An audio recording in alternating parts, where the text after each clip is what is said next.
Hey everybody, this is Christina, the AmputeeOT. In this video, I'm going to talk about something that plagues many a amputee in the summer, and that is sweaty residual limbs.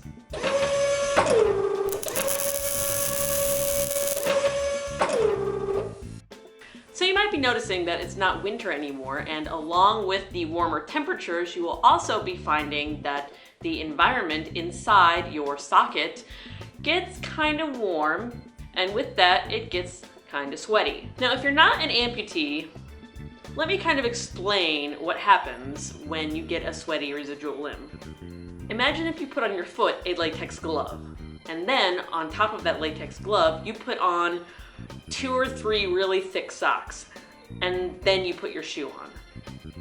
You can imagine your foot would get really sweaty and probably stinky. This is a problem that a lot of amputees have with their residual limbs. It's also probably worth noting that sweating inside of your liner is not just annoying. What it can cause is your leg to not fit properly because the liner starts slipping down your leg. A lot of amputees will find that their residual limb will acclimate to using a liner after a couple of months and their leg won't sweat anymore. Which is really interesting because some amputees have a problem with compensatory sweating, in which their body will sweat somewhere else instead of on their residual limb. For example, my friend Jared, his leg doesn't sweat, but his head sweats all the time now, and that didn't used to be the case. Bodies are weird. In fact, if I've been outside for any length of time and I take my liner off, my liner be like, seriously. And I have not found a solution to this that effectively completely gets rid of the sweating, though I have found solutions to manage and reduce the sweating. So one of the things you can do is really obvious. If your leg starts getting super duper sweaty, you can take off your prosthesis, take your liner off, and dry off your leg. And for that, I recommend in the summer months, if sweat is a huge problem for you, keeping a towel with you, especially a microfiber towel or a camp towel, because those tend to absorb water a lot better and not take up as much space as just a regular towel. This is a microfiber towel that I keep in my bag at all times, and I use this to wipe off my residual limb and my liner if my liner happens to get really sweaty on the inside, which happens pretty much whenever I'm doing anything that makes me sweat at all. Now, I have hyperhidrosis already, which means I have hyperactive sweat glands. My hands and my feet and my underarms have been really sweaty since I was about 7 or so. And so my leg sweats a lot too. It's either my hands or my leg. One thing I've been using on my hands for years is a prescription aluminum chloride, which comes in the trade names Drysol or Hypercare or Drychlor. These prescription antiperspirants come in a liquid, and you put them on at night and then you leave them on overnight and you wash them off in the morning. And I have used Hypercare or Drysol on my residual limb with some success.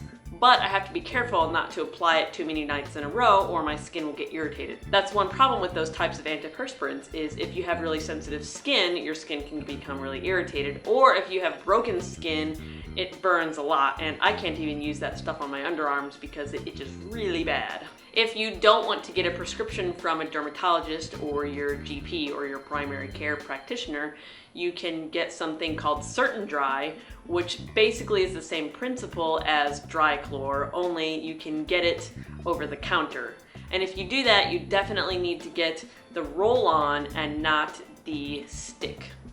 You can also try Alp's Prosthetic Antiperspirant Spray. It's an aluminum chlorohydrate spray that you spray on your residual limb before you put your liner on. Another thing you can do to combat perspiration is to wear what's called a liner. That's a liner that's meant to line your liner. Basically what that is a one-ply sock that is made specifically to be antimicrobial and to absorb sweat. This you put on before you put on your roll-on silicone liner, and it acts as an interface between the roll-on silicone liner and your residual limb, and it absorbs some sweat.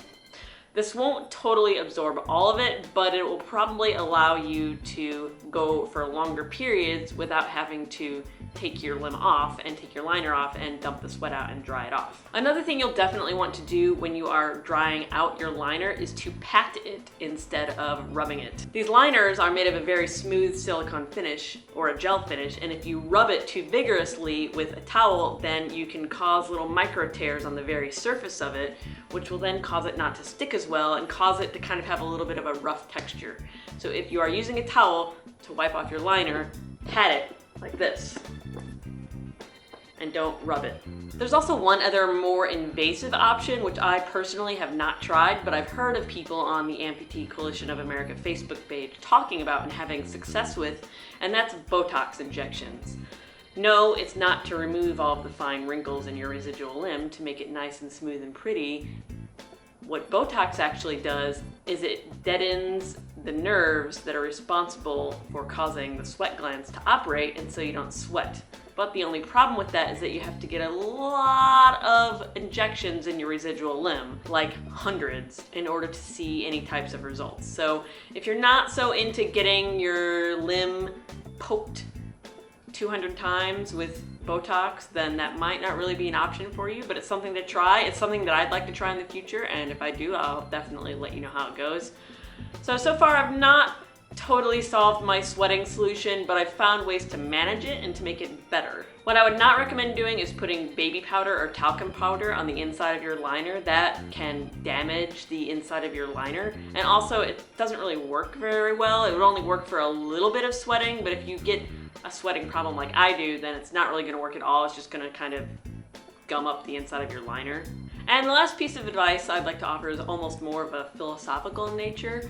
I know that having to take off your residual limb and dump out the sweat and dry it out is kind of a pain. I understand that, but if you're out and having fun and you're enjoying yourself, it really only takes a couple of minutes. It's not really that big of a deal. And so if you can think of it as just, you know, another way in which you have to manage having a prosthesis, then it's not that big of a deal to you.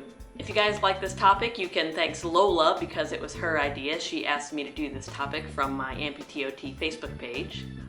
Okay everybody, that's all for now. I hope you enjoyed this video. If you have any questions, you can leave them in the comments section below. You can subscribe if you like. I put out new videos every Wednesday. You can follow me on Facebook. That's facebook.com/amputee. And see you later. Bye!